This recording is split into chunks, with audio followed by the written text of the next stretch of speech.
et demande-lui aussi ton entendement spirituel. Pour que tu comprennes réellement sa parole et qu'il t'accorde la grâce de la mettre en pratique au nom de Jésus-Christ. Élève la voix et parle au Seigneur. Dis-lui que tu es venu ce matin les mains vides, mais tu veux repartir les mains chargées, c'est-à-dire les mains pleines de bénédiction, les mains pleines de grâce, les mains pleines de bonté et de puissance.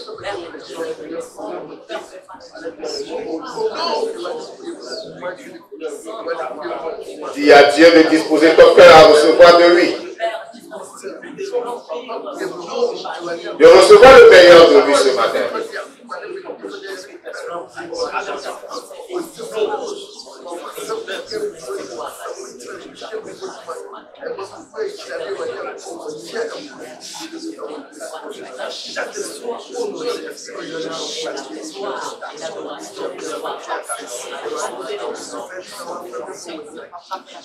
Amen.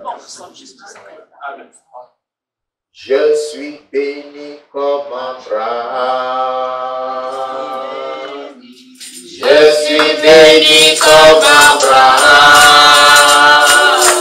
Je suis béni le matin, à midi, le soir. Je suis béni comme Abraham. Je suis béni. Je suis béni comme Abraham. Je suis béni comme Abraham. Je suis béni le matin, à midi, le soir. Je suis béni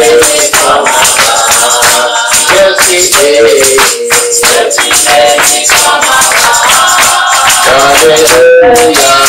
Je suis béni comme Abraham. Alléluia. Je suis béni le matin, à midi, le soir. Je suis béni comme Abraham. Je suis béni comme Abraham. Je suis béni comme Abraham. Je suis béni le matin,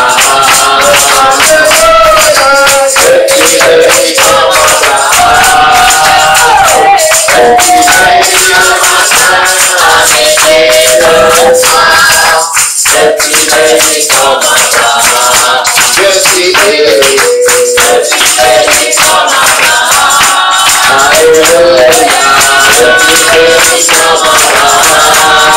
Je suis béni le matin, à midi, le soir. Je suis béni comme Abraham. Je suis béni comme Abraham. Je suis béni comme Abraham. Je suis béni le matin, à midi, le soir. Je suis béni comme Abraham. Seigneur, ce matin, nous, tes enfants, nous, enfants d'Abraham, nous sommes bénis comme notre Père Abraham. Amen. Car c'est de lui que nous sommes les descendants. Ces bénédictions sont notre héritage. Mais nous voulons savoir comment nous pouvons garder ces bénédictions. C'est pourquoi je prie ce matin que tu parles à chacun de nous. Afin que nos bénédictions, nos héritages ne se volatilisent point. Et que nous puissions les conserver aussi longtemps que nous avons le souffle de vie sur cette terre. Sois glorifié parce que je crois que ta sagesse nous enseignera ce matin. Merci Seigneur pour ta fidélité. Au nom de Jésus de Nazareth, nous avons prié. Amen. Amen. Amen. Veuillez vous asseoir, que le Seigneur vous bénisse. Amen. Par la grâce de Dieu, je voudrais vous parler ce matin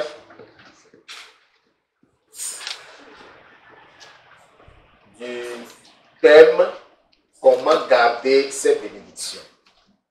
Comment garder ses bénédictions. Comment garder mes bénédictions. Comment garder tes bénédictions. Par la grâce de Dieu, nous avons été bénis par le séjour de notre frère bien-aimé, l'apôtre Eden, au milieu de nous, parce que je lui ai laissé la chair et il a utilisé selon que l'Esprit de Dieu l'a dirigé pour notre bénédiction, pour notre bien-être spirituel, physique et morale. Et chacun de nous a été béni. Autrement dit, nous avons été diversement bénis. D'autres ont reçu leur salut, d'autres ont été restaurés, d'autres ont été délivrés des possessions démoniaques, des tourments des esprits maléfiques, d'autres ont reçu la guérison et plusieurs autres bénédictions ont été le partage des uns et des autres. Il est parti et il est content de ce que Dieu s'est servi de lui pour bénir la vie de quelqu'un. Alléluia. Et toi-même tu dis, oh, je remercie le Seigneur pour le séjour de ce frère au milieu de nous, parce que grâce à lui, vraiment j'ai reçu telle ou telle bénédiction. Mais est-ce que tu t'es posé la question de savoir jusqu'à quand durera cette bénédiction que tu as reçue? Jusqu'à quand durera ton salut? Jusqu'à quand durera ta sanctification? Jusqu'à quand durera ta délivrance? Jusqu'à quand durera ta restauration? Est-ce que tu t'es posé cette question? Non. Il arrive très souvent que les hommes de Dieu aillent dans des villes ou dans des pays faire des campagnes d'évangélisation et que les gens soient sauvés et qu'il y ait beaucoup de guérisons avec beaucoup de témoignages et tout le monde est en joie.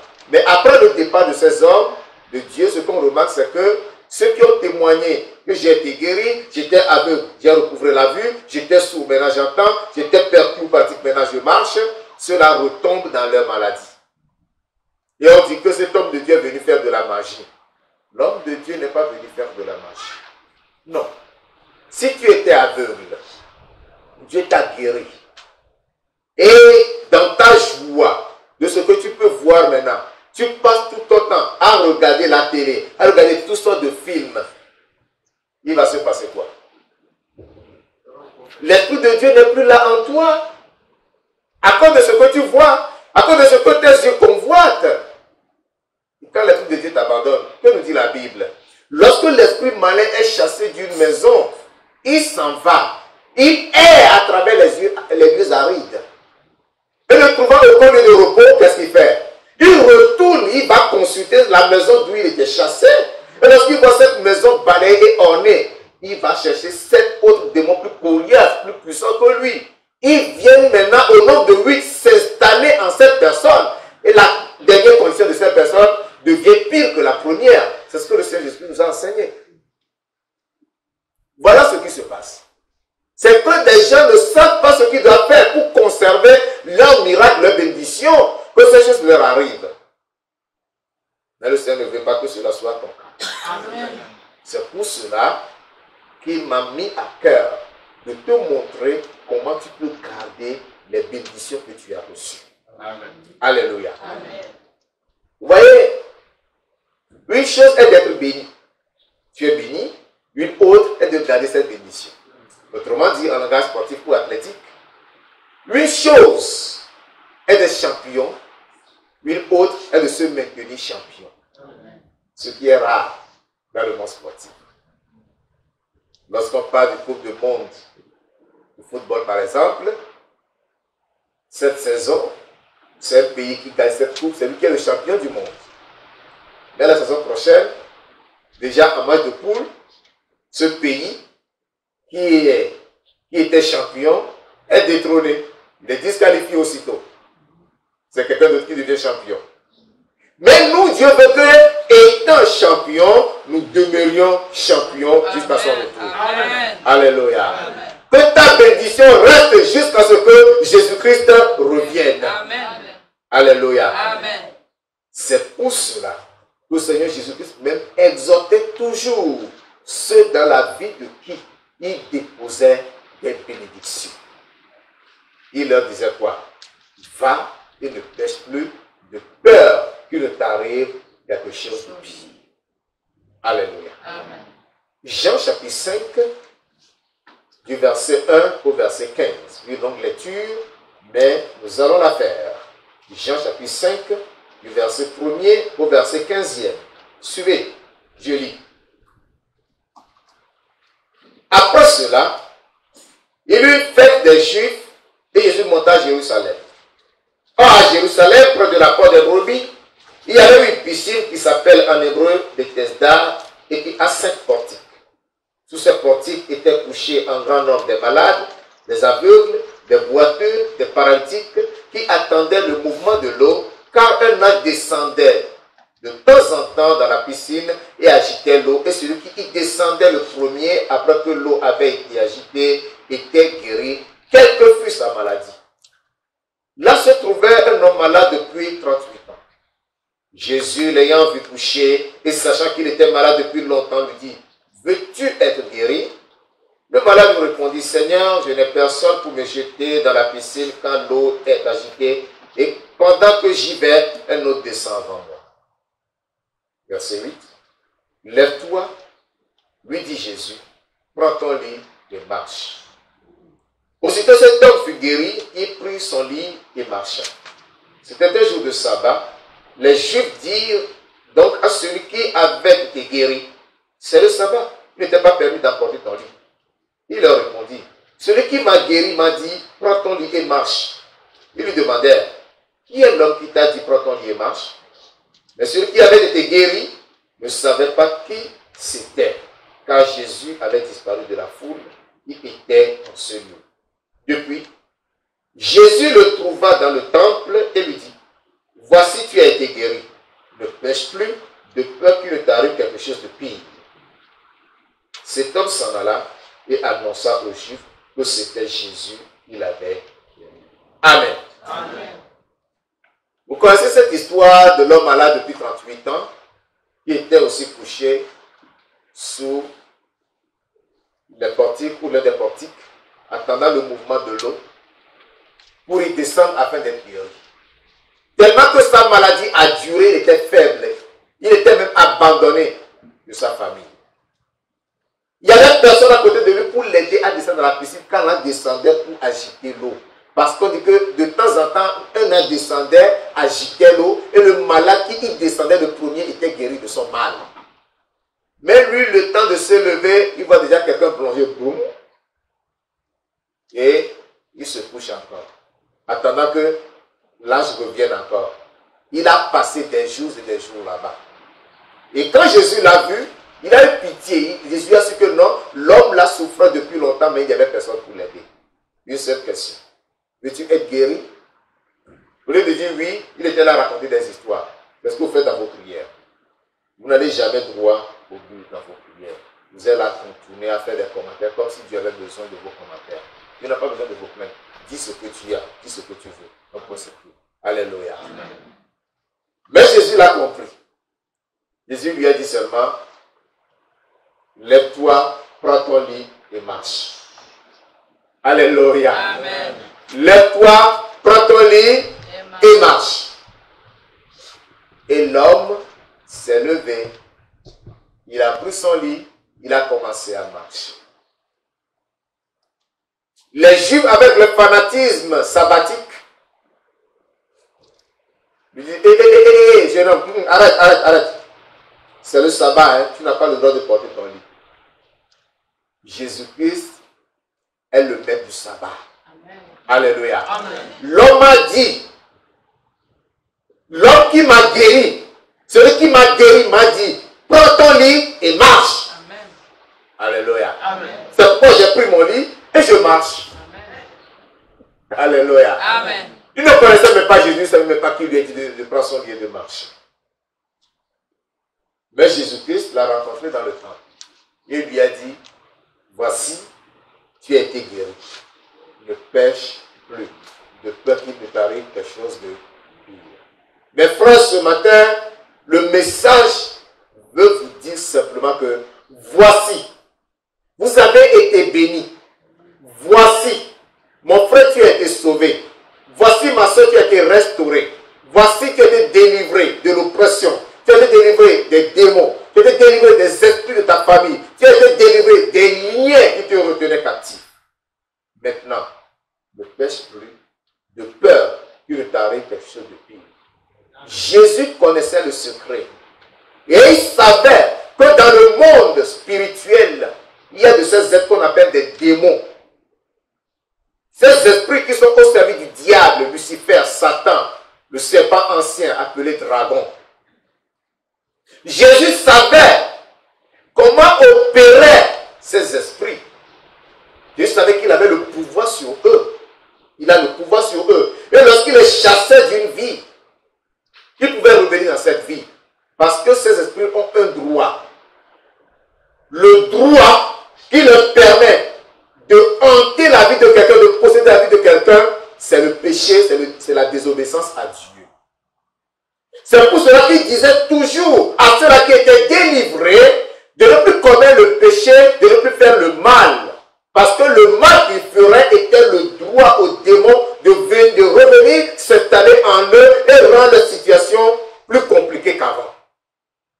Gloire à Dieu. Amen.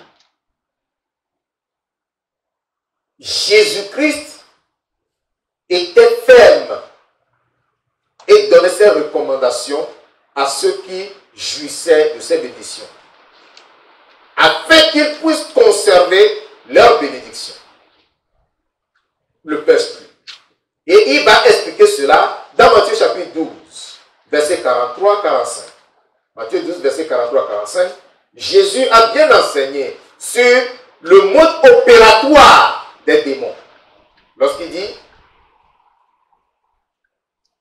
Matthieu 12, verset 43 à 45, lorsque l'esprit impur est sorti d'un homme, il va par des lieux arides cherchant du repos.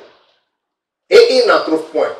Alors il dit, je retournerai dans ma maison d'où je suis sorti.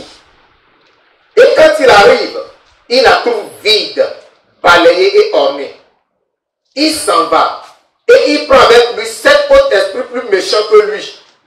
Il entre dans la maison. S'y établissent. Et la dernière condition de cet homme est pire que la première.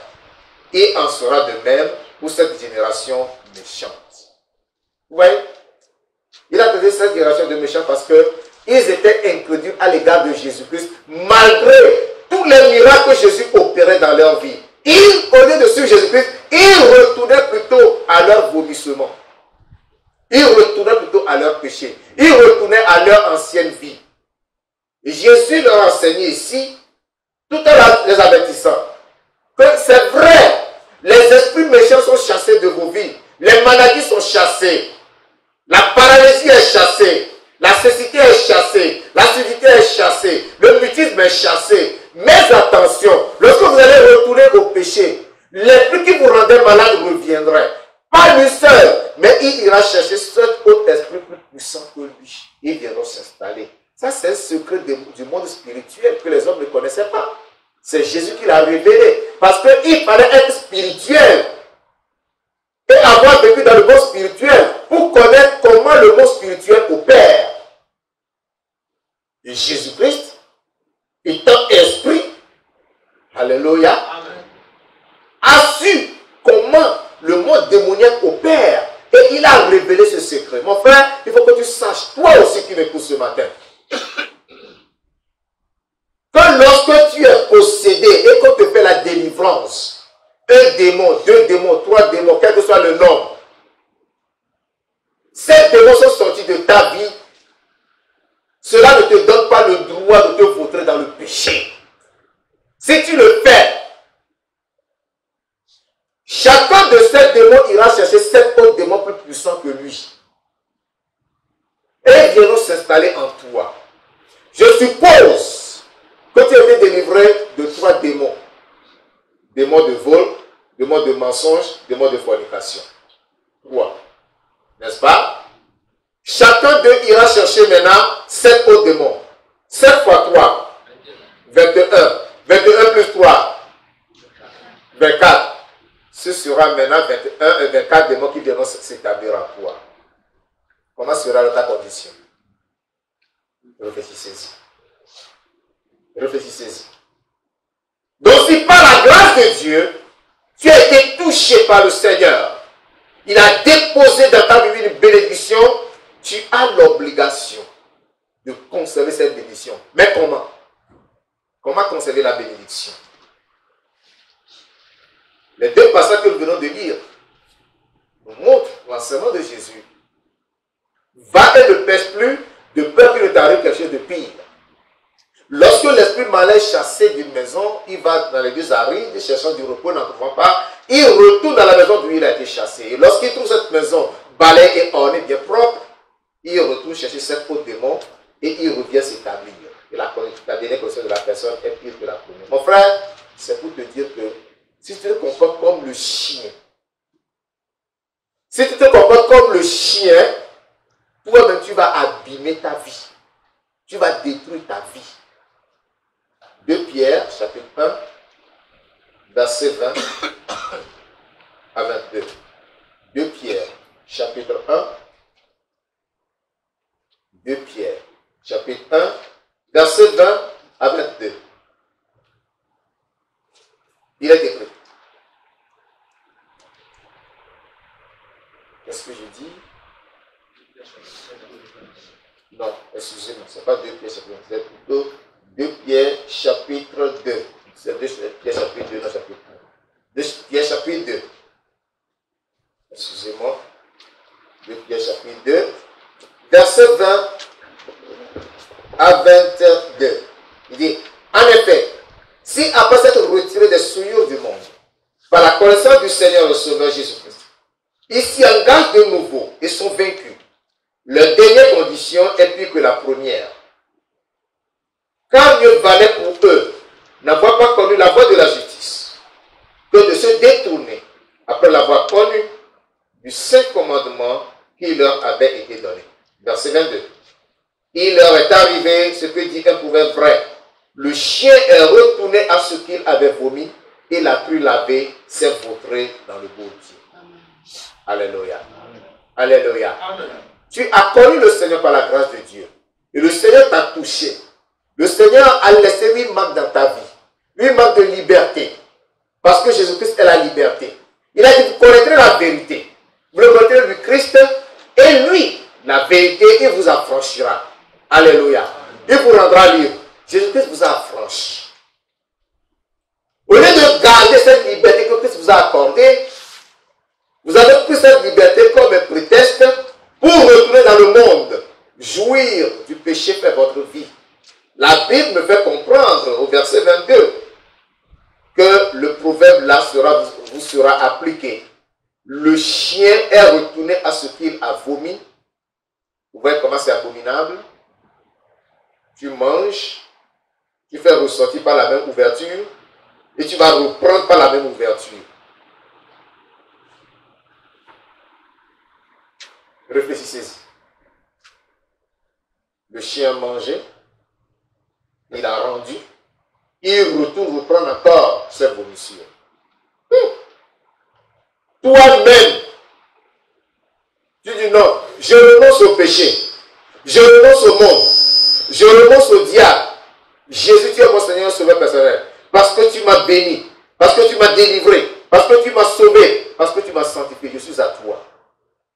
Et 2 jours après, tu retournes à ton mensonge, tu retournes à ta fornication, tu retournes à ton adultère, tu retournes à ton vin. La Bible dit que tu es comme la truie lavée. Vous connaissez la truie? La femelle du cochon, la femelle du porc. Lavée, retourne maintenant, plongée encore dans la boue. Son corps est comment? Sale, vilain à voir. C'est ce que vous devenez lorsque, après avoir connu Jésus-Christ, vous retournez dans le monde commun le péché. Vous devenez vilain. C'est la forme que vous revêtez. Non seulement cela, qu'est-ce qu'il nous a dit au verset 20? La dernière partie dit, leur dernière condition est pire que la première. Vous voyez que le Saint-Esprit a révélé la même chose à Pierre. La même chose que Jésus-Christ a enseigné en disant que la dernière condition de ces gens devient pire que la première. Les Épîtres expliquent ce qui a été dit, ce qui a été affirmé dans l'Évangile. Pierre a fait bien d'expliquer ça. C'est ce qui vous arrive lorsque vous abandonnez le Seigneur après l'avoir connu. Donc, ce que le Seigneur veut que nous sachions, c'est que pour que nous évitions ces conditions pires dans nos vies, nous devons être sérieux et déterminés à marcher avec le Seigneur chaque jour de notre vie. Alléluia. Amen. Il faut que tu sois comment? Sérieux et déterminé à marcher avec le Seigneur chaque jour de ta vie. Nous avons vu le cas de Néhémie l'autre jour. Néhémie était un homme déterminé. Nous avons vu sa détermination. Nous avons dit que nous aussi nous devons être déterminés dans notre vie. Celui qui est déterminé ne se laisse pas détourner. Gloire à Dieu. Amen. Si tu es déterminé, si tu as la détermination de faire quelque chose, rien ne pourra te détourner. Il y aura des problèmes, il y aura des difficultés, il y aura des obstacles, il y aura des moqueries, il y aura des persécutions. Mais tu diras non, tel est mon but, je dois l'atteindre. Quand Néhémie est rentré à Jérusalem pour rebâtir les murs de Jérusalem, il a rencontré l'adversité, il a rencontré l'opposition. Les Tobijais étaient là, les Sambaras étaient là, les Geshem étaient là, les Arabes étaient là. Et les faux frères juifs étaient aussi présents. Mais est-ce que leurs menaces l'ont empêché d'accomplir ce pourquoi il est rentré à Jérusalem? Non. Sa sagesse lui a dicté des stratégies qu'il lui fallait pour accomplir sa mission. Chaque travailleur tenait d'une main son âme et travaillait d'une autre main. Alléluia. Et c'est ainsi qu'ils ont travaillé et ils ont achevé la réparation des murailles. En 52 jours. Gloire à Dieu. Alléluia. Il faut que tu sois aussi sage, mon frère. Le manque de sagesse pousse plusieurs à tomber et à se relever. Mais pendant que tu tombes, peu importe la durée de ta chute, le diable t'aura bien réglé le compte. Il faut que tu le saches. Le diable va te récupérer et te rendre et régler bien ton compte. Et pire, si la mort te trouvait dans cette chute, ou si la tempête serait dans cette chute, tu es fini. Tu vas aller souffrir éternellement en enfer. C'est pour cela que ce matin, je voudrais vous montrer 2 éléments. Je dis bien 2 éléments dont vous avez besoin pour conserver votre bénédiction. Alléluia. 2 éléments. Le premier élément, c'est ce que tu dois éviter. Premier point alors, ce qu'il faut éviter. Ce qu'il faut éviter. Je ne peux pas tout citer, mais dans cette rubrique, j'ai énuméré 12 éléments que tu dois éviter. Si tu veux conserver ta bénédiction, tu as besoin de ces 12 éléments. Et en y méditant, le Seigneur même ouvrira ton esprit et tu en découvriras davantage. Le deuxième point, la deuxième chose à faire pour conserver ta bénédiction, c'est ce que tu dois faire. Ce que tu dois faire.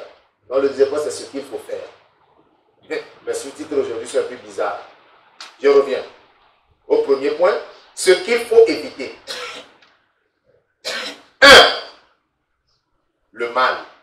Tu dois éviter le mal. Le mal, c'est le péché. Le péché, c'est la désobéissance à Dieu. Si je vous demande maintenant de me citer le péché, ou bien de me donner les exemples de péché, chacun citera un exemple de péché. Et autant que nous sommes, chacun donnera un exemple de péché. Alléluia. Parce qu'il y en a plein. Nous les respirons tous les jours. Nous les voyons tous les jours. Ou même dans ton âme et conscience, tout ce qui est mal, tout ce qui est péché, évite-le. Tu le connais. Alléluia. Deuxième chose, la paresse. Je dis quoi? La paresse. La paresse tue les chrétiens. Tu n'arrives pas à te lever le matin pour prier et méditer la Bible, la parole de Dieu, avant de vaquer à tes occupations. Qu'est-ce qui te retient au lit? C'est la paresse. Tu es là, tu tournes, tu retournes. Tu tires le drap. Tu te laisses sur sèche. Avec les gens de ma maison hier, on s'était séparés après minuit 30. J'étais allé au lit. Avant 4h30, j'étais encore debout ce matin. Alléluia. Mais certains ont bien tiré le drap. Oh, je sais que parmi vous, il y en a qui ont tiré jusqu'à 6 heures. Mais vous savez, non. Oh. Alléluia. Amen. La paresse. Tu as le temps de lire la Bible, tu as le temps de prier. Non, je vais regarder l'émission là d'abord. Non, il y a un film qui passe là, je vais regarder. Et surtout, Novelas. Hein? La paresse. Est-ce que vous savez que même sur une prédication à la télé peut devenir pouvoir pécher? Je vais vous expliquer ça. Ce temps que tu passes à regarder ce prédicateur, c'est bien beau, tu dis que tu t'édifies. Mais est-ce que tu arrives à la fin dans un esprit de prière? Première question. 2. Peut-être ce temps-là, Dieu t'appelle à prier. Ou à prendre la Bible personnellement afin que Dieu te parle directement. Tu ne l'as pas fait. Tu n'as pas commis un péché. Regarder un prédicateur sur un message, il n'y a pas de péché, mais au fond tu as péché. C'est la parole qui te pousse à regarder ça. Ce n'était pas le moment propice. Ce n'était pas le moment propice. La paresse même dans tes activités personnelles est un péché, il faut que tu le saches. Parce que le Dieu que nous servons n'est pas un Dieu paresseux, c'est un Dieu laborieux, un Dieu travailleur. Il a travaillé pendant 6 jours, s'est reposé seulement le 7e jour. Quand tu viens à l'église en retard, qu'est-ce qui te pousse? Qu'est-ce qui t'amène à venir à l'église en retard? Dis-moi. Le culte commence à 9h. Tu viens à 9h10, 9h15, 9h30. Qu'est-ce qui te retient chez toi? C'est la paresse. Je remercie le Seigneur pour les disciples qui sont là depuis 8 heures pour intercéder. Ils le font fidèlement par la grâce de Dieu.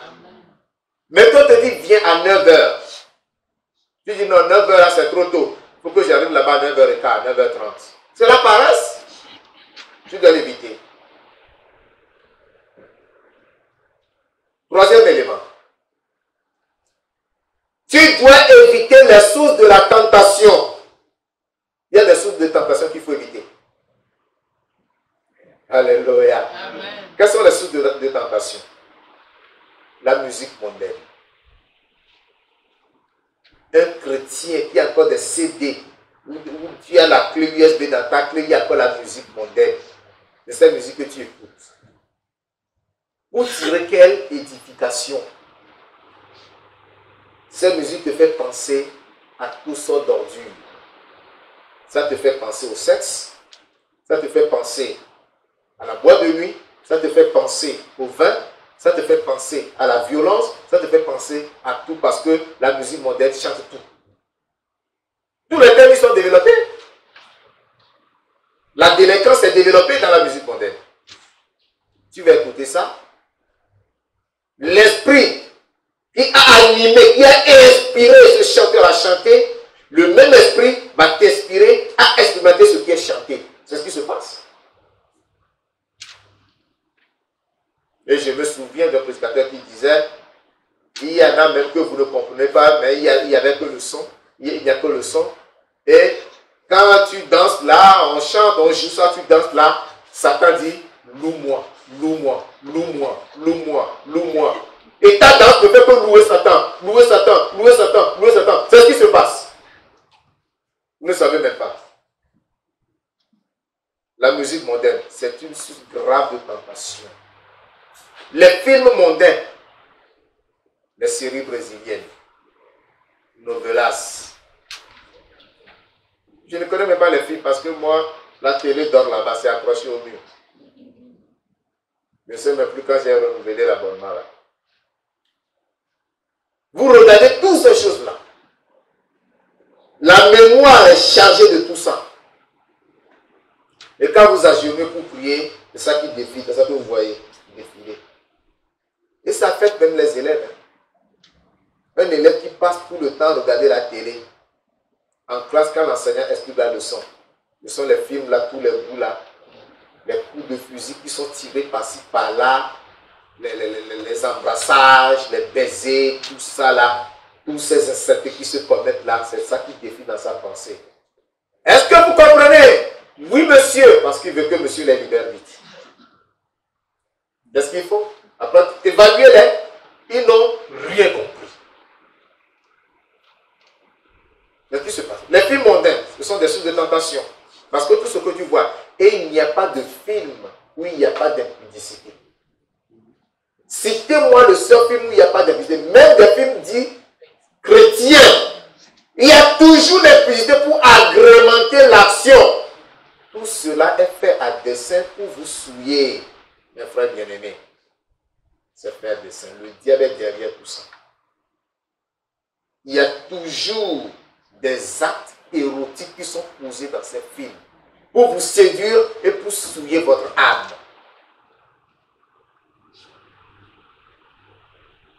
Des sources de tentation, des fréquentations impies. Tu vas fréquenter des inconvertis qui racontent n'importe quoi, qui disent n'importe quoi, qui boivent n'importe quoi et tu es avec eux. Ils fument, ils boivent, tu es là avec, tu te dis chrétien. Et avant de quitter là, tu boiras, tu fumeras. Avant de sortir de là, tu vas draguer une fille. Avant de sortir de là, tu vas te laisser draguer par un homme. Des fréquentations impies.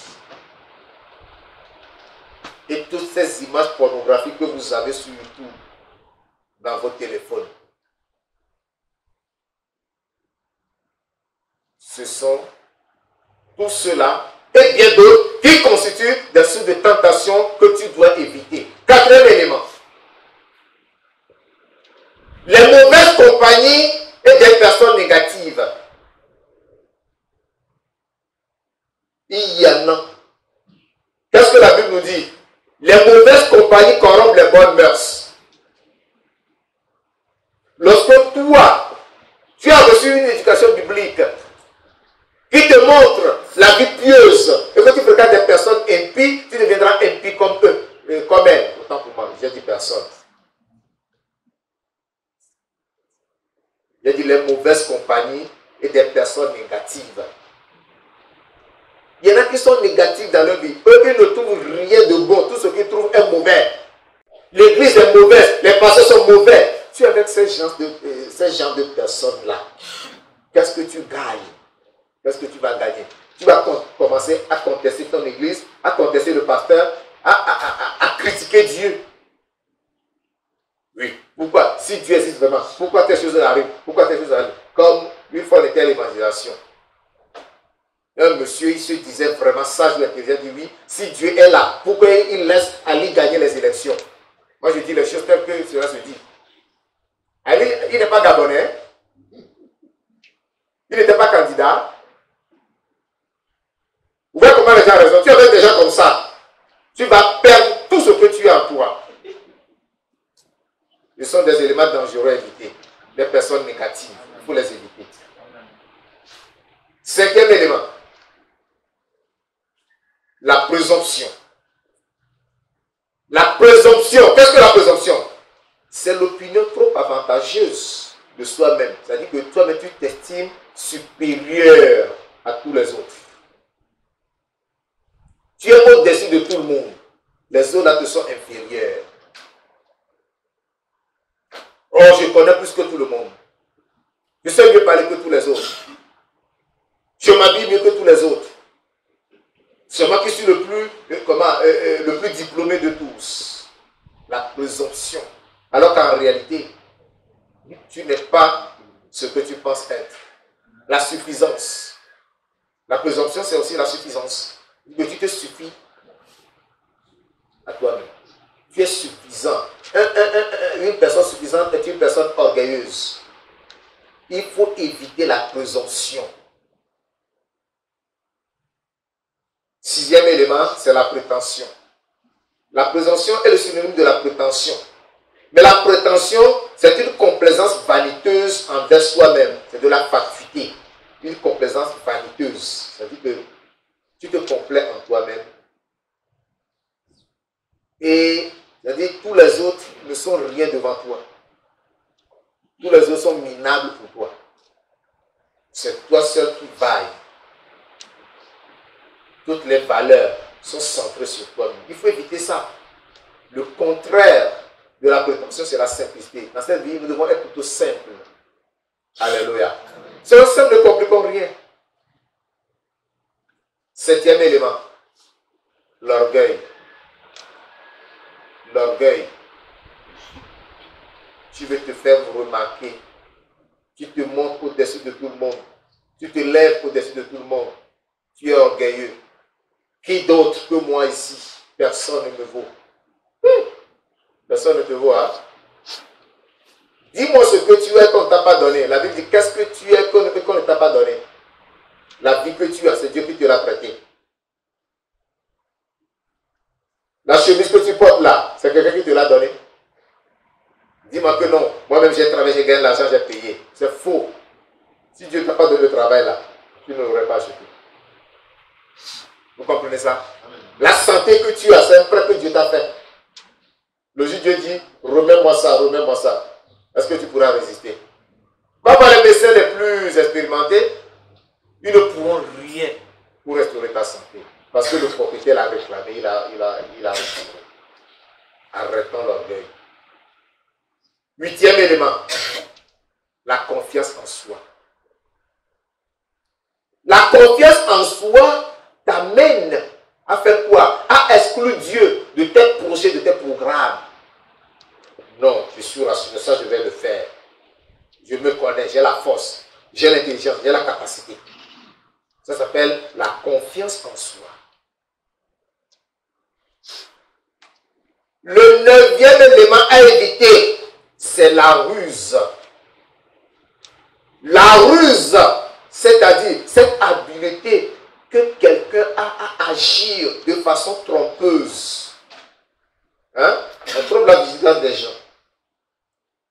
Tu agis par ruse. C'est-à-dire que tu n'es pas véridique.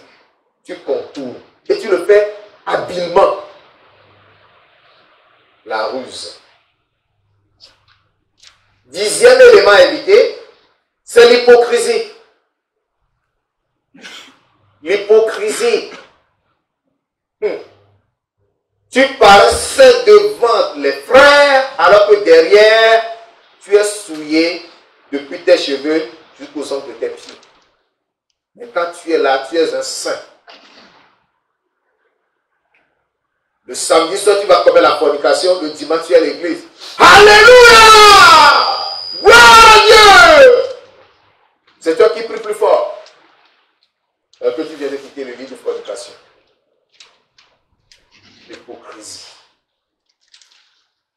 Et tu te justifies toujours. Hein? C'est l'autre qui a tort. Toi, tu as toujours raison. C'est de l'hypocrisie. 11e élément évité. 11e et avant-dernier élément. C'est le commérage. Le commérage, c'est-à-dire les bavardages. Bavardage. Des propos médisants. Médire de quelqu'un. Calomnier quelqu'un. Critiquer quelqu'un. Moisir quelqu'un. Il faut éviter cela. Ce sont des éléments qui ouvrent la porte au diable. 12e élément à éviter, c'est la mondanité. La mondanité. La mondanité. Qu'est-ce que la mondanité? C'est toute attitude ou tout comportement qui est en rapport avec les habitudes du siècle présent. Exemple, les habillements mondains. Habillement mondain. Habillement mondain, habillement sexy. Ces petites robes, ces petites jupes qui laissent à découvert les parties intimes du corps, celles décolletées, les moulants,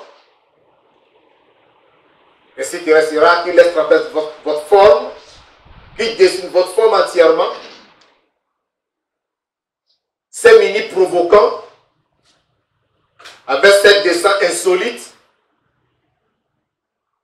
ces habillements mondains, qui viennent du monde des ténèbres, tu dois les éviter.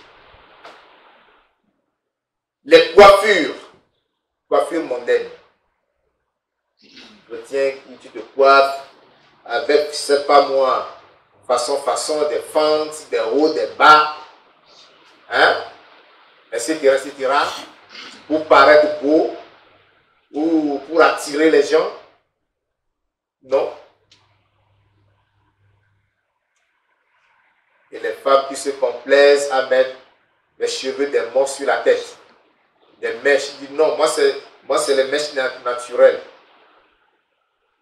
Tu évites de plastique, tu apprends le naturel, les cheveux qui ont été sacrifiés à quel démon tu ne sais, après tu es possédé. La mondanité. Les ornements mondains, se parer des bijoux, la mondanité. Il y a aussi les célébrations. Les célébrations mondaines. Célébration de mariage par exemple. Vous savez comment le monde célèbre son mariage? Le vin doit couler à flot. On doit gaspiller de l'argent. On doit louer une limousine pour faire le tour de ville. La soirée doit être bien arrosée. Ceci, cela. On oublie que Jésus peut revenir à l'instant même pendant qu'on célèbre ce mariage. Le chrétien doit tout faire comme si Jésus était déjà là. Mais si tu le fais comme si Jésus était loin, c'est dangereux pour toi. C'est la mondanité. Même les naissances. Un enfant qui naît, et vraiment, on se réjouit à la manière mondaine.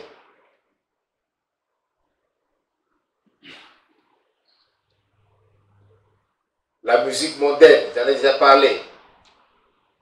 La distraction. Ou bien les distractions. C'est pas mauvais de se distraire parce que la distraction nous donne la santé. Mais quand tu passes tout ton temps à te distraire, à jouer avec le téléphone, à aller de réseaux sociaux en réseaux sociaux, et finalement tu es fatigué, tu déposes le téléphone, tu t'endors. Jésus-Christ n'a aucune place dans ta vie. La parole n'existe pas en toi parce que la distraction a occupé toute la place dans ta vie. Bien aimé, voilà les 12 éléments qui constituent ce que tu dois éviter si tu veux conserver tes bénédictions. Alléluia. Amen. Alléluia. Amen. Et vous, lorsque vous y méditerez, vous allez découvrir plein de choses encore. Le Seigneur vous aidera dans le nom de Jésus. Amen. Maintenant, qu'est-ce que tu dois faire? Les choses que tu dois éviter. Maintenant, qu'est-ce que tu dois faire pour garder tes bénédictions? Ce qu'il faut faire. Ce qu'il faut faire. Là, j'ai 7 points à vous donner. 7 points. Le premier point, c'est la dévotion quotidienne. Ce que tu dois faire pour conserver ta bénédiction. La dévotion quotidienne. Dévotion quotidienne. C'est-à-dire, chaque jour, il te faut la dévotion. Que veut dire la dévotion quotidienne? Regardons Psaume 5 du verset 2 au verset 4. Psaume 5, verset 2 à 4. Je lis. Prête l'oreille à mes paroles, ô Éternel. Écoute mes gémissements. Sois attentif à mes cris, mon roi et mon Dieu. C'est à toi que j'adresse ma prière. Verset 4. Éternel, le matin tu entends ma voix. Le matin je me tourne vers toi et je regarde. Alléluia. Amen. Alléluia. Qu'est-ce que nous voyons là, dans ce psaume? C'est la prière. Et il dit, le matin, tu entends ma voix. Le matin, je me tourne vers toi et je regarde. Après avoir fait entendre sa voix à l'Éternel, il médite. Je me tourne vers toi et je regarde. Je regarde et dis, je médite. Médite quoi? Médite la grandeur de Dieu, médite la gloire de Dieu, médite la puissance de Dieu. De la même manière, tu dois méditer la parole de Dieu. Psaume 55, verset 17 à 20. 55, 17 à 20. Psaume 55, 17 à 20. Psaume 55, verset 17 à 20. Et moi, je crie à Dieu, et l'Éternel me sauvera. Le soir, le matin et à midi, je soupire et je gémis. Et il entendra ma voix. Il me délivrera de leur approche et me rendra la paix, car ils sont nombreux contre moi. Dieu entendra et il les humiliera, lui qui de toute éternité est assis sur son trône. Car il n'y a point en eux de changement. Et ils ne craignent point Dieu. Amen. Amen. Ici, la prière, c'est en tout temps. Le soir, le matin, le midi. Alléluia. Trois temps de prière. Le soir, le matin et à midi. Nous devons prier. Autrement dit, chaque opportunité pour toi doit être une opportunité de prière. Au volant de ta voiture, mon frère, tu pries. Assis dans le taxi, tu pries. Au bureau, en train de travailler, tu pries. À la cuisine, pendant que tu prépares, tu pries. Dans toutes tes activités, tu pries. Ton esprit doit être en prière en permanence. Si tu veux conserver ta bénédiction. Donc la dévotion quotidienne, c'est-à-dire le matin, tu pries, tu médites la parole de Dieu avant de sortir de chez toi. Et le soir, c'est indispensable de faire la même chose. Dans la journée, tu as le temps, tu pries, tu prends ta Bible, tu lis encore. Tu peux te dégager du temps pour étudier la parole de Dieu. Ça, c'est le premier élément. Vous pouvez ajouter Jésus chapitre 1, verset 8 qui dit que celui de la loi ne se lève pas de ta bouche, mais dit de nuit et jour. Pour mettre en pratique tout ce qui est écrit, c'est alors que tu réussiras dans tes entreprises, c'est alors que tu auras du succès. Josué chapitre 1, le verset 8. Josué chapitre 1, verset 8. Deuxième élément, deuxième chose à faire, c'est l'assiduité et la ponctualité aux séances de ton assemblée locale. Je reprends l'assiduité et la ponctualité. C'est-à-dire, il faut que tu sois assidu, régulier, présent à toutes les séances de ton église locale. Et il faut être ponctuel, c'est-à-dire venir à l'heure et rester du début jusqu'à la fin. Tu ne fais pas un programme pour dire, bon, je vais aller à l'église, dès qu'il sonne 11 h, le culte n'est pas terminé, le message n'a pas encore pris fin, comme j'ai un rendez-vous, je dois partir. Non, quand tu viens à l'église, tu disposes tout ton temps pour le Seigneur. Alléluia. Et tu y restes du début à la fin.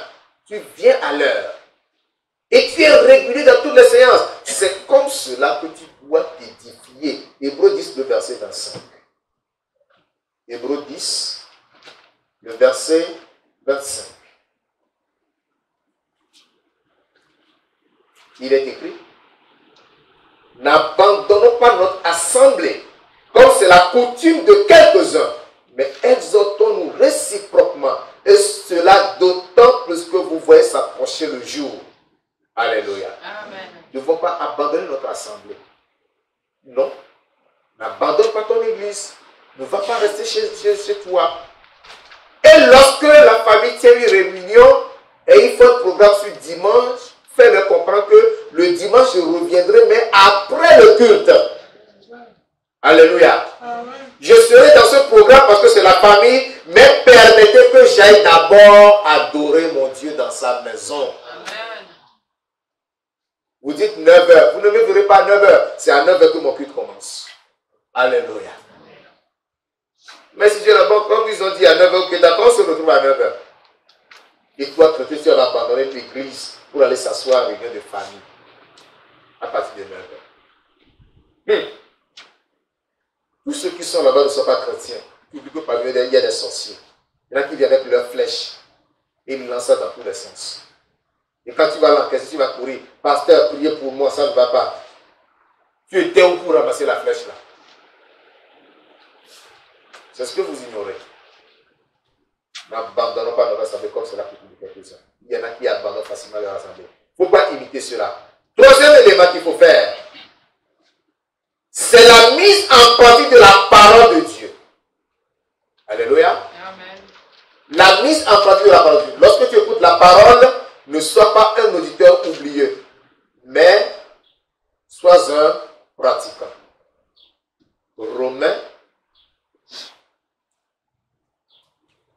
Romains chapitre 2, verset 13. Romains 2, verset 13 dit, ce ne sont pas en effet ceux qui écoutent la loi qui sont justes devant Dieu, mais ce sont ceux qui la mettent en pratique qui seront justifiés. La loi ici, c'est la parole. Ce ne sont pas ceux qui écoutent la parole qui sont justes devant Dieu, mais ce sont ceux-là qui la mettent en pratique. Ce que tu as écouté, il faut que tu le mettes en pratique. Amen. Donc une chose est d'écouter, une autre est de pratiquer.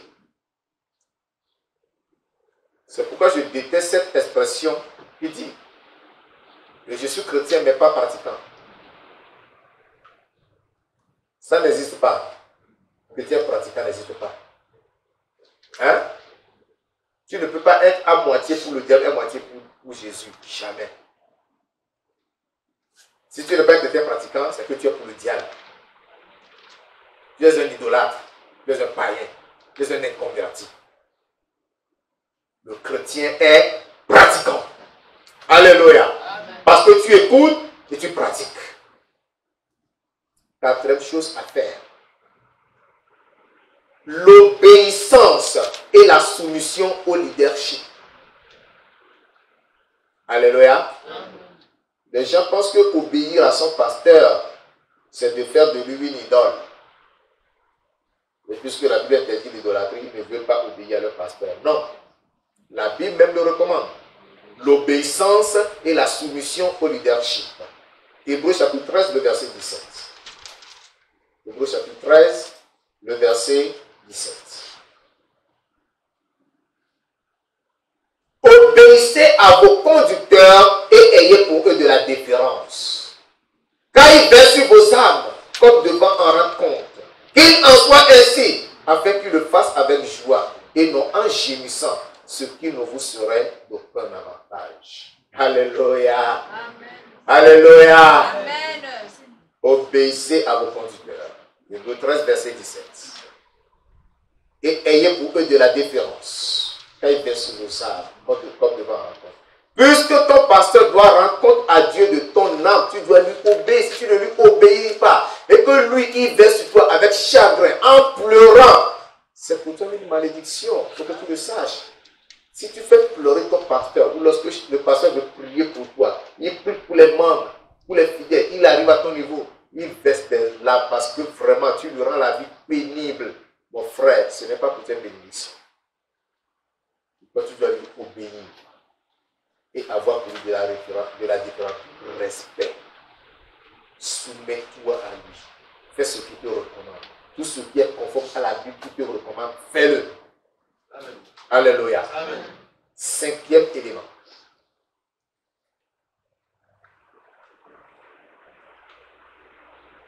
Il faut être en compagnie de ceux qui aiment et craignent Dieu.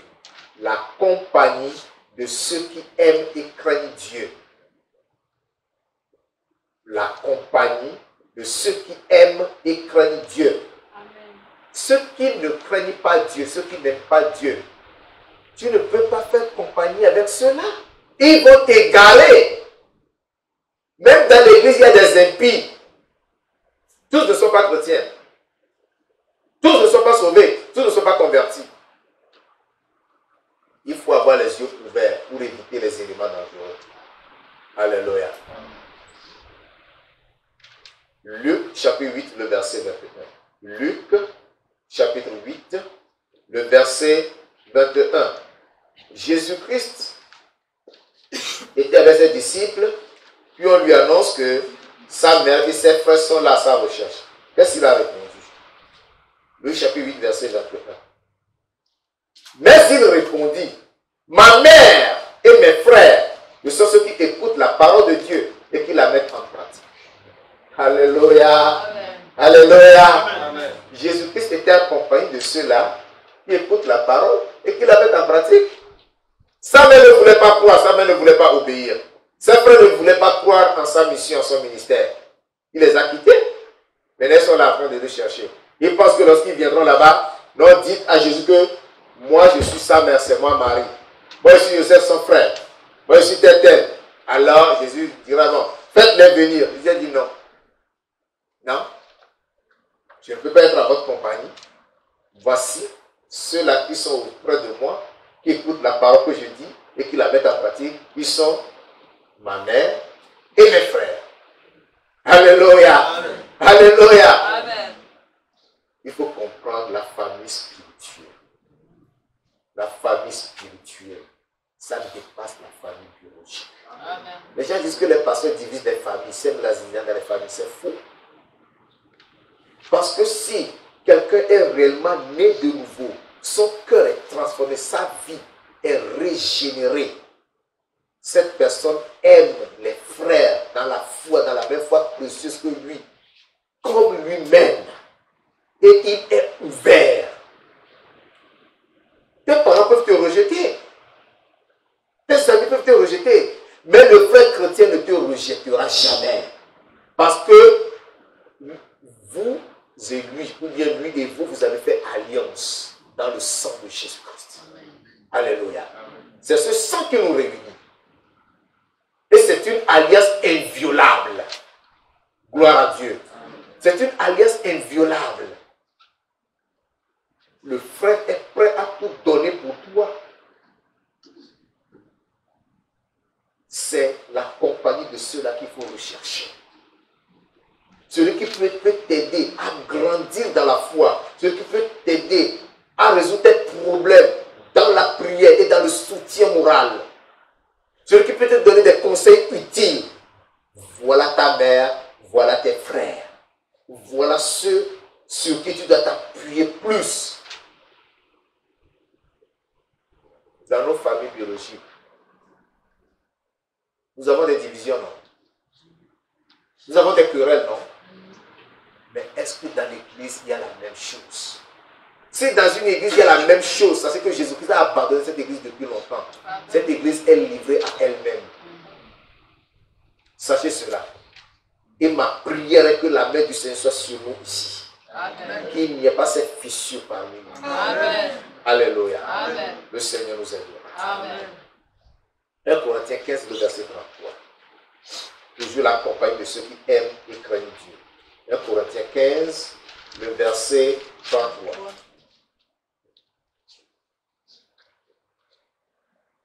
Corinthiens 15, verset 33. Ne vous y trompez pas. Les mauvaises compagnies corrompent les bonnes mœurs.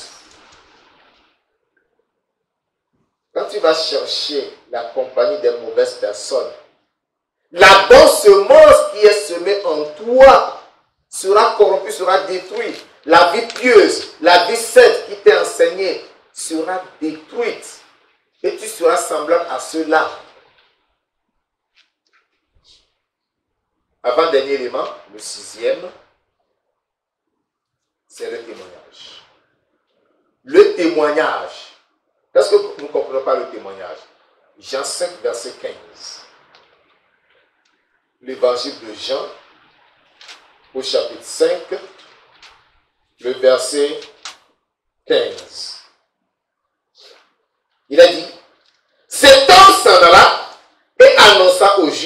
que c'était Jésus qui l'avait guéri.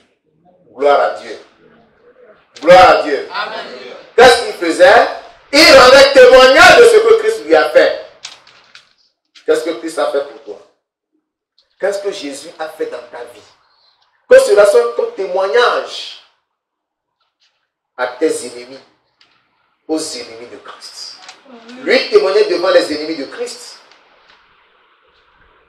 Ceux-là qui lui ont dit, et c'est le sabbat, il n'était pas permis de prendre ton lieu de marché. C'est à ceux-là qu'il a retourné dire, c'est Jésus qui m'a guéri. Alléluia. Devant rendre témoignage. Et rendre témoignage veut dire évangéliser. L'évangélisation personnelle. Tu dois le faire, c'est ton devoir. Parce que Jésus nous envoie pour le faire. Dernier élément, septième chose à faire, c'est la participation aux œuvres ou projets de l'assemblée locale. La participation aux œuvres ou projets de ton assemblée. Je vais vous expliquer ça à travers les Écritures. Prenons Exode chapitre 35. Exode chapitre 35. Je lis le verset 21. Verset 21 et la première partie du verset 22. Exode 35, verset 21. Tous ceux qui furent entraînés par le cœur et animés de bonne volonté vinrent et apportèrent une offrande à l'Éternel pour l'œuvre de la tente d'assignation, pour tout son service et pour les vêtements sacrés. Verset 22, la partie A. Les hommes vinrent aussi bien que les femmes. Alléluia. Vous pouvez lire la suite. Il y avait le projet de la construction de la tente d'assignation et Dieu a recommandé à Moïse d'ordonner aux enfants d'Israël d'apporter des offrandes volontaires, de l'or, de l'airain, du poil de chèvre, des peaux de dauphin, etc., etc. Du bois d'acacia, etc. Et ils en ont apporté. Et la Bible nous dit que ils en ont tellement apporté que Moïse a dû crier, non, dites-leur de ne plus apporter. Il y en a trop. Alléluia. Alléluia. Vous savez que nous sommes dans une église qui est en projet. N'est-ce pas? Et pour réaliser le projet, on a besoin de quoi? De l'argent. Si tu es membre de cette église, si ton cœur est présent dans cette église, tu ne devrais pas attendre qu'on vienne te demander de l'argent, qu'on vienne te demander la contribution. Comme tu vois les travaux évoluer là, tu donnes ce que tu pourras. Alléluia. Amen. Si d'autres personnes qui ne prient pas avec nous, ils sont ailleurs, je vais encore répéter ce témoignage. Ce jeune homme qui nous a livré 8 tonnes de ciment. Alléluia. Amen. Et il vient ici. Il vient à l'ordination. Il nous visite. Il vient à l'ordination. Il assiste au culte. Il vient avec sa fiancée. La fiancée va dire, hey, non, moi je dois participer. Elle vient déposer 50 000 francs. Alléluia. C'est ça qui nous a servi à monter cette photo que vous voyez là. Si d'autres personnes le font sans qu'on ne leur demande, ils ont vu seulement, ils ont dit non. Ça, c'est le travail de Dieu. Amen. Mais vous qui êtes de la maison, vous attendez qu'on vous demande d'abord. C'est normal? Non. C'est pas normal. C'est pas normal. Dites que ça, c'est ton travail. Amen. Je vais vous donner un témoignage. Lorsque tu investis dans l'œuvre de Dieu, c'est une bénédiction que tu ne finiras pas de moissonner si tu es avant de partir. Amen. Alléluia. Amen. Je vais vous donner un témoignage. C'est pour cela que je n'hésite pas à mettre de l'argent dans ces travaux-là. L'apôtre à Messie, qui a présidé la séance d'ordination aussi, il a un secret. On ne peut pas compter le nombre de terrains qu'il possède en Libreville, au Togo et au Ghana. Vous savez pourquoi? En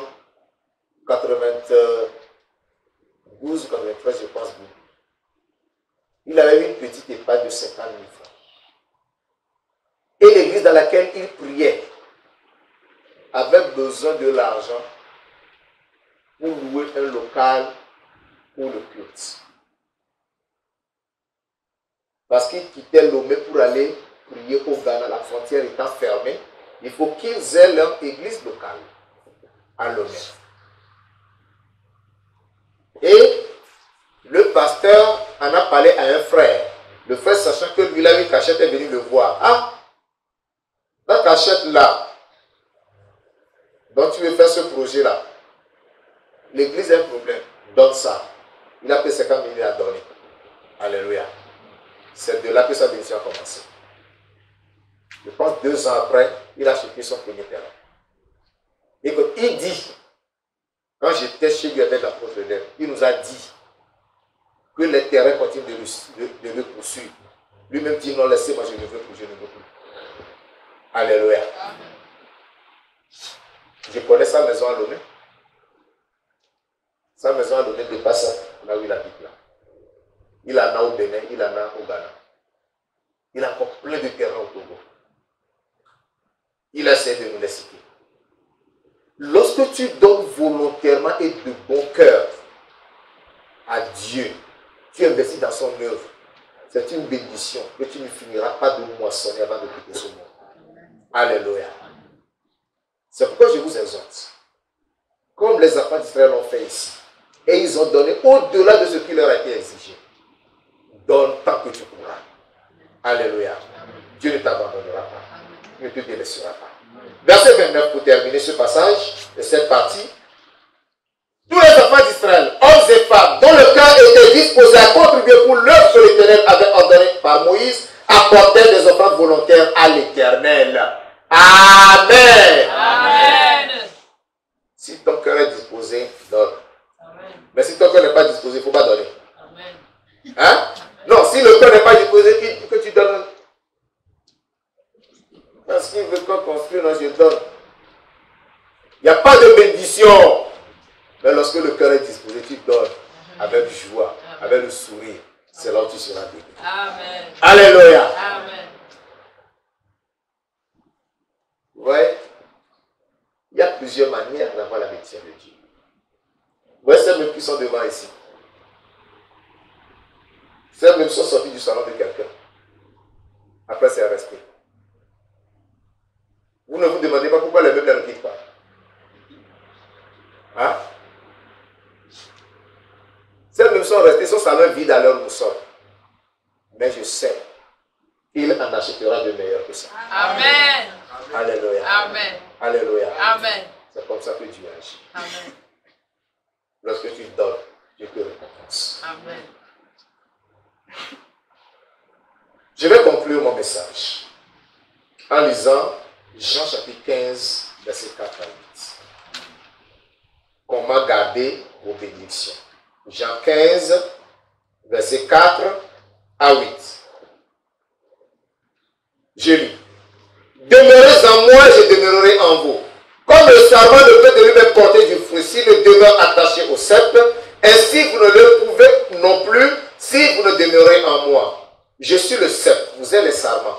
Celui qui demeure en moi et en qui je demeure porte beaucoup de fruits, car sans moi, vous ne pouvez rien faire. Amen. Si quelqu'un ne demeure pas en moi, il est jeté dehors comme le sarment et il sèche.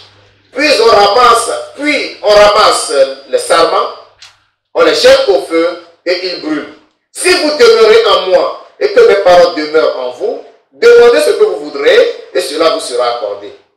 Si vous portez beaucoup de fruits, c'est ainsi que mon Père sera glorifié et que vous serez mes disciples. Amen. Amen. Jésus-Christ nous fait comprendre que lui, il est le cep, c'est-à-dire il est le tronc d'arbre. Et nous, nous sommes des branches. Si nous restons attachés à lui, nous aurons la vie. Parce que la sève nourricière qui quitte les racines viendront jusqu'à nous. Nous porterons le feuillage et nous aurons beaucoup de fruits. Amen. Mais si on se détache de lui, nous deviendrons comme des serments qui ont séché, des sarments qui ont séché, on les coupe, on les jette au feu et ils brûlent. Donc, le secret en tout ceci pour garder nos bénédictions et continuer de porter de fruits, c'est de demeurer en Christ, ne jamais abandonner le Seigneur. Amen. Alléluia. Amen. Si tu fais ça, tu seras heureux. Amen. Gloire à Dieu. Amen. Ceci dit, nous sommes parvenus à la fin de notre message. Rappelle-toi de deux choses. Il y a des choses que tu dois éviter. Il y a des choses que tu dois faire. Tu vas te lever maintenant et demander à Dieu la grâce d'éviter ce qui doit être évité et de faire ce qui doit être fait pour conserver tes bénédictions que tu as reçues ces derniers jours. Parle au Seigneur. Parle au Seigneur.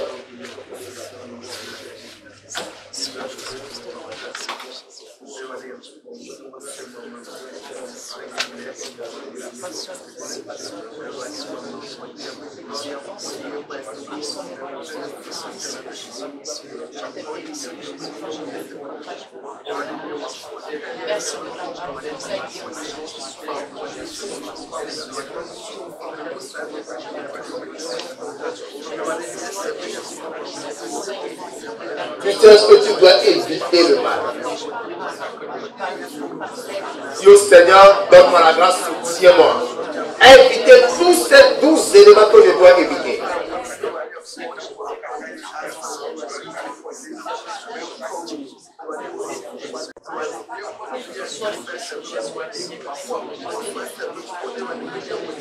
Tu as évité le mal, le péché. Tu as évité la paresse. Tu as évité les sources de tentation. Tu as évité les mauvaises compagnies, les personnes négatives. Tu as évité la présomption. Tu as évité la prétention. Tu as évité l'orgueil. Tu as évité la ruse. Tu as évité l'hypocrisie. Tu as évité le commérage. Tu as évité la mondanité. Parle au Seigneur ce matin. Demande que le Seigneur t'accorde la grâce à éviter toutes ces choses.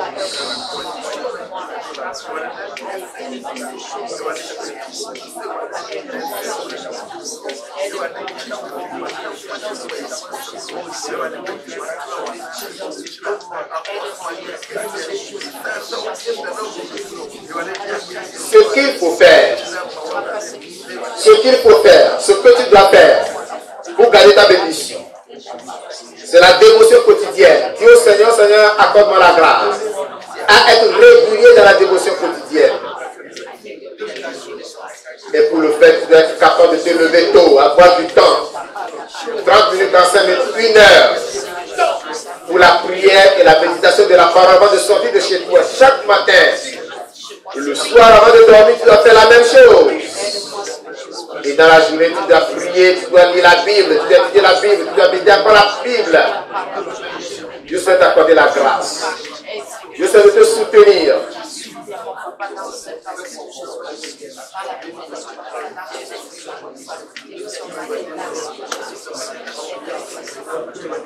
L'assiduité et la ponctualité aux séances de l'Assemblée, aux séances de ton Église. La régularité les dimanches, la régularité les mercredis, et si éventuellement il y a des jeux de prière ou des veillées les vendredis, tu dois y être. Dieu Seigneur, soutiens-moi et aide-moi. Soutiens-moi et aide-moi. Je veux obéir à toi, je vais accomplir ta volonté. Je vais faire ce qui est agréable à toi. Assiste-moi à le faire. Aide-moi à le faire. Soutiens-moi, Père. J'ai besoin de ton assistance. J'ai besoin de ta grâce.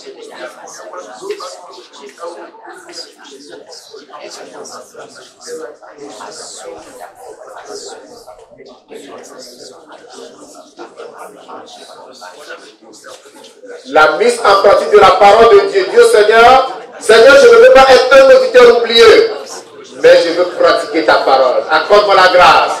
Donne-moi la force. Qu'après avoir écouté comme j'ai écouté ce matin, je mette en pratique. J'obéisse. Je fasse ce qui est agréable à toi. L'obéissance et la soumission au leadership. Obéissez à vos conducteurs et ayez pour eux de la déférence, car ils veillent sur vos âmes Qu'il le fasse avec joie et non en gémissant. Dis à Dieu d'accorder la grâce d'obéir au pasteur, d'obéir à ton leader. Montre-toi obéissant et soumets-toi à lui. Si tu veux être béni, tu veux voir la gloire de Dieu dans ta vie.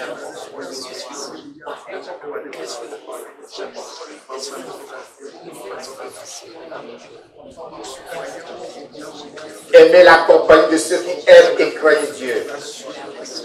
Oui, tu dois renoncer à ces compagnies impies, à ces compagnies mondaines qui n'apportent aucune contribution à ta vie spirituelle, mais qui détruisent au contraire ta relation avec le Seigneur. À travers les conversations impies, à travers le vin, à travers les pudicités, rejette toutes ces compagnies-là, les mauvaises compagnies, et décide-toi de te faire ami avec ceux qui craignent Dieu, avec ceux qui aiment Dieu.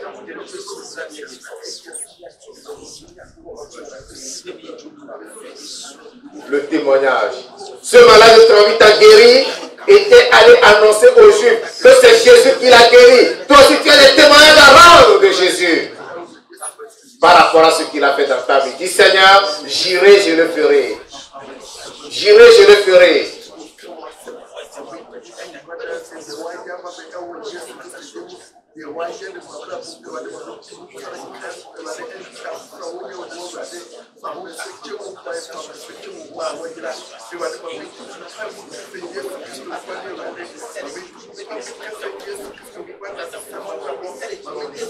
La participation aux œuvres et aux projets de l'Église. Dis au Seigneur de t'accorder la grâce à y participer volontairement sans qu'on ne te le demande.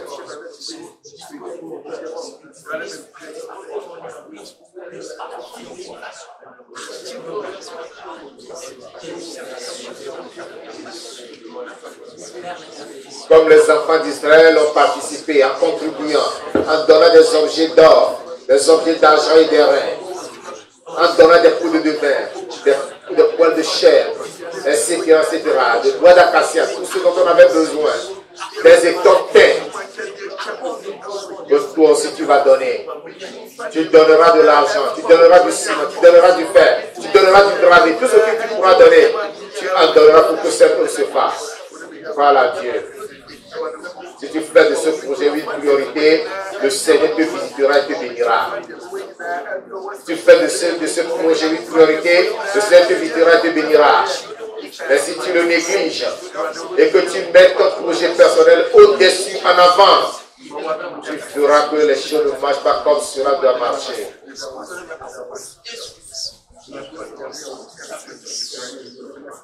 Au nom de Jésus-Christ, nous avons prié. Amen. Dieu Tout-Puissant, nous voulons te louer ce matin, te magnifier pour ta parole. Seigneur, merci d'avoir béni tes enfants à travers ton serviteur que tu as envoyé parmi nous. Éternel des Amens, ma préoccupation pour eux est que chacun parvienne à conserver sa bénédiction. C'est pour cela que Père, toi-même, tu m'as donné ce message que je leur ai transmis.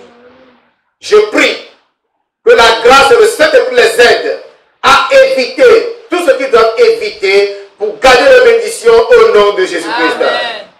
Dieu Tout-Puissant, ils ont des choses à faire pour conserver la bénédiction. Aide-les surtout à développer l'habitude de la dévotion quotidienne au nom de Jésus-Christ de Nazareth.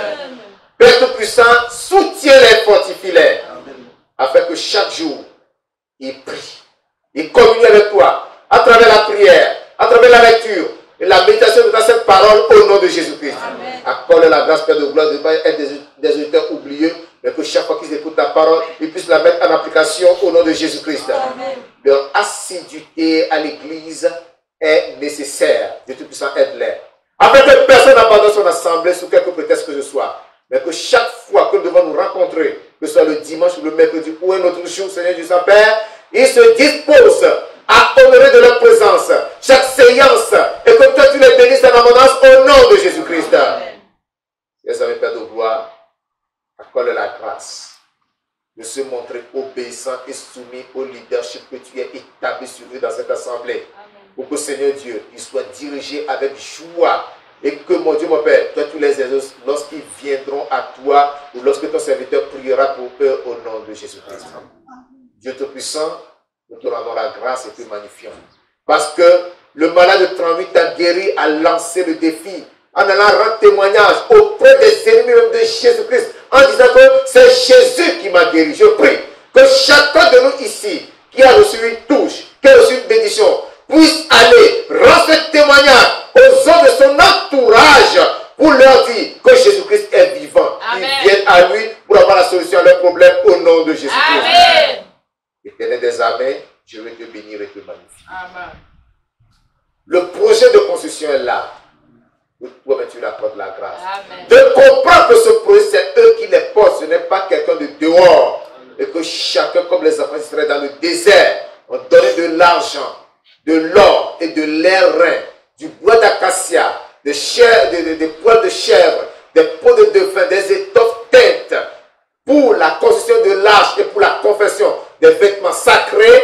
Eux aussi, ils puissent mettre la main à la poche pour la réalisation de ce projet de construction au nom de Jésus-Christ. Amen. Bénis tous ceux dont le cœur sera disposé et qui le feront avec joie et amour. Que ces bénédictions coulent à flot dans leur vie et qu'ils ne finissent pas de jouir de ces bénédictions sur cette terre avant que toi tu viennes les prendre au nom de Jésus. Amen. Merci parce que je crois que tu l'as accompli. Que la gloire et la louange te soient rendues pour ta fidélité. Au nom de Jésus de Nazareth, nous avons prié. Amen.